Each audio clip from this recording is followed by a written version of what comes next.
Welcome to the daily message on this Thanksgiving Day. This is perhaps one of the strangest Thanksgivings that we've ever gone through.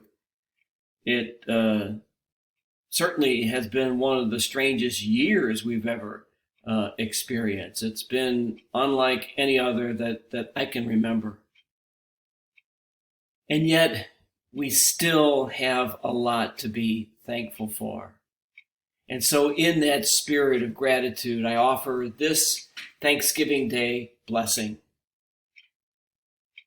Lord, on this special day of thankfulness, we thank you not only for the delicious food lovingly prepared and presented, but also for special gifts you've given to this family. Loved ones we cherish dearly, a comfortable place to live, the beauty that surrounds us, material pleasures, health, spiritual wealth, and so much more. How can we show our gratitude for the countless blessings you've provided? We thank you for giving us clear direction through your holy word on how to show our appreciation by obeying your commands and by loving and serving our neighbors.